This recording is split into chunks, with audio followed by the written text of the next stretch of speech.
She was only 13, and for every year she had lived, they gave her one torture. Not all at once, one each hour. 13 hours of punishment, planned like a ritual. Her name? Forgotten. Her crime? Questionable. But her death, it was meant to be remembered forever. In a time when innocence meant nothing, and fear was the law, even a child could be made an example. This is the story of a young girl, condemned not for what she did, but for what she represented. 13 tortures, 13 years old, a body broken to break the spirits of others. But this wasn't just cruelty, it was choreography, a performance of pain. It began with a question, just a question, asked too loudly by a girl too young to know better. 13 years old, all ribs and curiosity, she wandered the muddy paths of a village too small to be remembered by maps. The fields were barren, the church bell no longer rang, and death, it hung in the air like smoke. The sickness had returned, and with it the whispers. Who brought it? Who angered God? Who spoke when they should have knelt? The girl, unnamed in history, unnamed even in her own home, had the nerve to wonder aloud why the priest ate meat while the peasants starved, why the taxman's purse grew heavy while children died coughing in the hay, why her friend's mother was burned last winter for healing with herbs, while the Lord's wife paid gold for the same. She asked these questions by the well, to a neighbor, then again near the church doors, perhaps even once inside the church itself. By the third time it was no longer a question, it was a threat. The priest said her eyes glowed, that she had spoken in a tongue not her own, that she was seen drawing symbols in the dirt, symbols that looked suspiciously like flowers. The mayor didn't need proof, he needed peace, and peace in this place was only purchased with blood. So they came for her at dawn.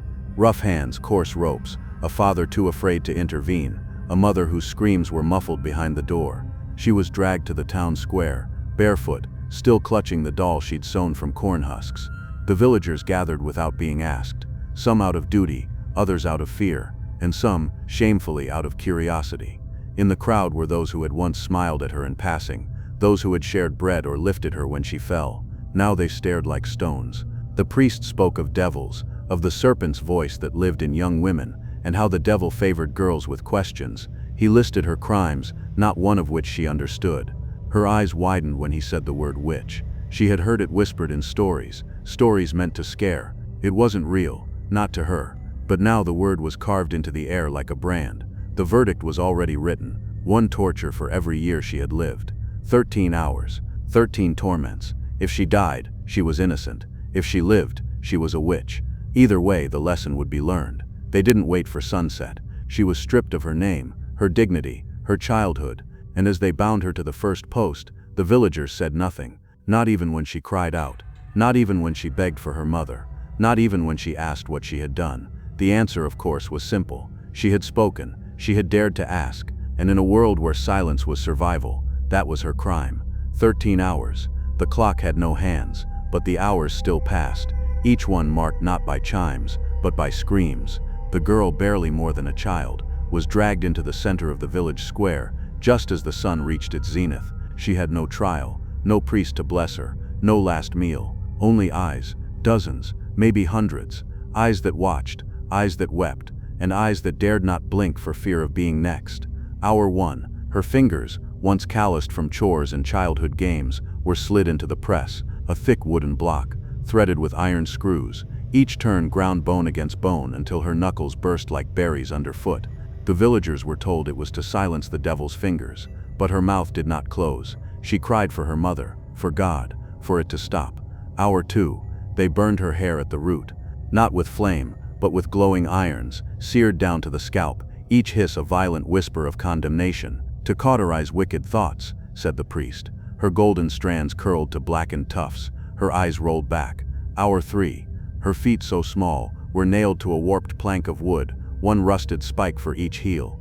Blood soaked the grain, as her legs convulsed, trying to flee where flesh could not.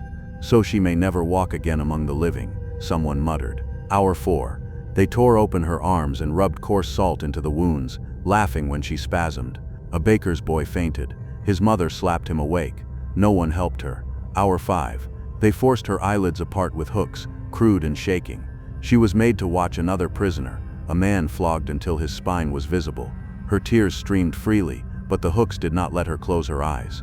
Let her witness what her kind causes, the priest intoned. Hour 6, They brought the iron mask, a heated thing of shame, molded crudely in the image of a demon. When they placed it on her scorched scalp, the skin beneath hissed. Her scream this time was different, lower, hoarse, as if her throat had begun to break. Hour 7. They summoned leeches, black, fat, glistening. Each one was placed along her spine and left to draw blood until her skin paled. To drain the wickedness from her veins, they said. She shook as if in fever. The crowd had fallen silent now. Even the children dared not giggle. Hour 8. A bucket of cold water was poured over her, again and again until she stopped moving. When she did, they revived her, cruelly, carelessly. She gasped back to life in jerks, choking on her breath. They called it baptism. Hour 9. A small cage was brought out, and inside a starved rat.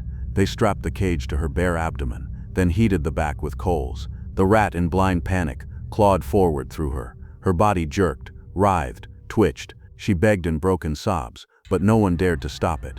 Hour 10. Her tongue, what little voice she had left, was pierced with a nail and pinned to a wooden plank. A carpenter's tool turned instrument of silence, her mouth filled with blood. She could no longer scream. Hour 11. One by one, her fingers already crushed were cut off, slowly, ritualistically, like petals from a flower no one wanted to see bloom again. Hour 12. They made her crawl, across hot stones blackened by fire. Her knees blistered, her chest tore open with each movement. She moved like an animal, half-conscious, delirious. Hour 13. The final act, the impalement, a long, sharpened stake raised like a monument. She was lifted, not by hands but by tools, hooks, tongs, and placed upon it. It did not pierce her heart. It was not meant to be swift. It was meant to endure. As her body slid slowly down, inch by inch, the final torture was not the stake. It was time, and through it all the villagers watched. Not because they wanted to, but because leaving would make them noticeable. Because silence was safer than compassion. Her cries, when they came, were gurgled and faint, but they were enough. Each one confirmed that the ritual was working. Because this wasn't just punishment, it was performance, a sacred ceremony of suffering.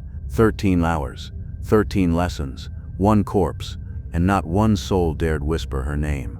We were just watching. They said the girl died before the sun did, but no one could say exactly when.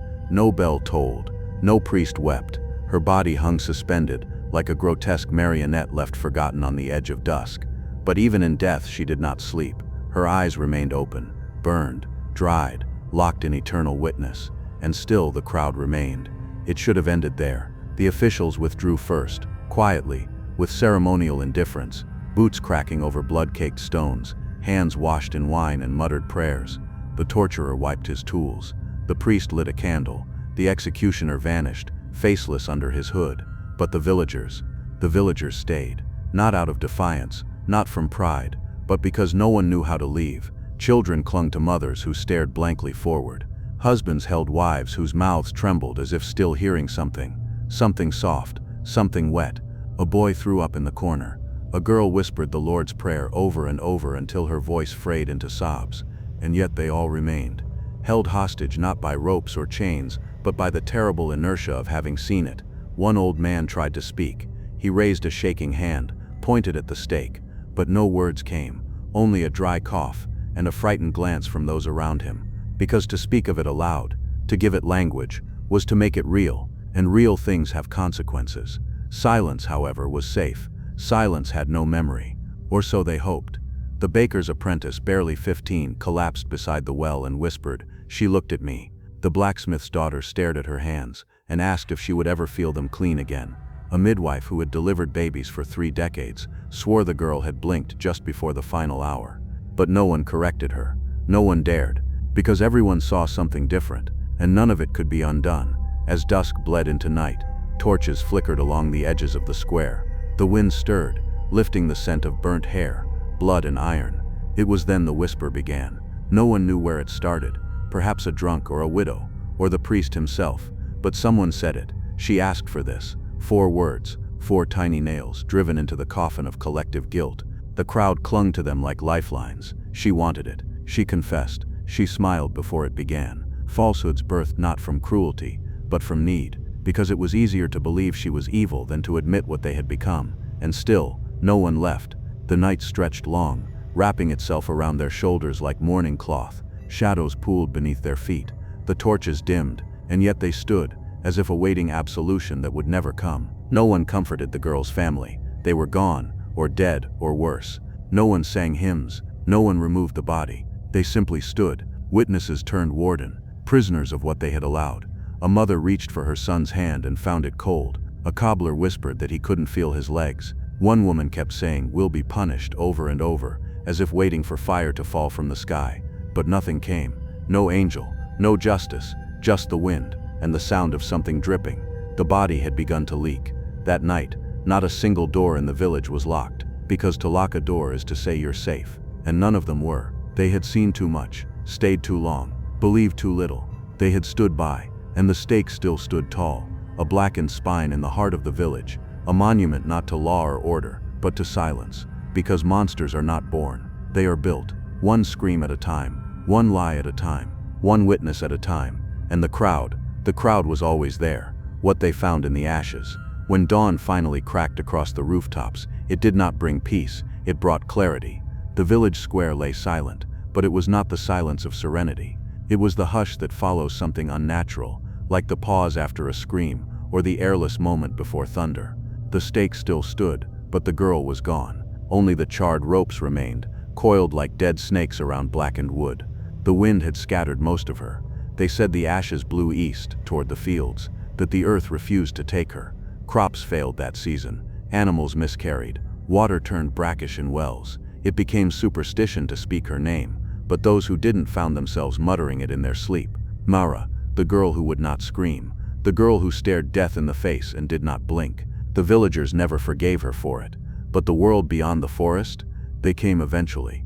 A royal envoy arrived weeks later, armor gleaming, scrolls in hand, riding under banners that meant nothing here anymore. They asked questions, cold bureaucratic questions, dates, names, procedures. They noted that no official record of the charges could be found, that no judge had signed the order, that the torture methods used were not sanctioned by the crown, and yet no one was punished. The priest said nothing. The mayor had vanished. The torturer had hung himself. And the villagers, they lied. They lied with the ease of men who had learned that truth is never as safe as silence. She was dangerous, she confessed. It was her or us, and the scribes, tired of blood in towns like this, wrote it down and moved on. But something lingered. A girl went missing from a nearby village, then another. Not burned, not hanged, just gone. No struggle, no screams, just vanished into woods where birds had stopped singing. Rumors spread of a shadow with hollow eyes, of footsteps that left scorch marks in snow, of dreams where the stake burned again and again and she never looked away. Children began drawing pictures in soot, figures tied to poles, eyes wide open. Some said they heard her voice when they were alone, whispering from the cracks in their walls, not vengeful, not angry, just present, watching, waiting. A mother walked into the square one morning and found all the well water had turned black. It smelled like burnt hair. She never returned home. The villagers began to rot from the inside. Not visibly, not all at once, but something was hollowing them out. Guilt made flesh. They aged faster, smiled less. The laughter that once rang from taverns now felt like echoes from a past that had no right to exist. No crops could root in that soil. No child born afterward survived past 7 winters. And still, no one spoke her name. They tried to tear down the stake once. The wood cracked, but it would not fall. Axes dulled. Horses refused to drag it. The priest who blessed its removal went blind 3 days later, so they left it. A monument, a warning, a grave with no body. Years passed, then decades, and still travelers spoke of the cursed village, of the girl with the silent scream. Some say it was justice, others tragedy. But those who truly know what happened, they never tell the tale fully. Because how do you explain to the world that you stood there and did nothing, that you were part of the crowd? Time forgets most things, names, dates, even sins, but not this, not her. They still talk about the village, though its name has faded from maps.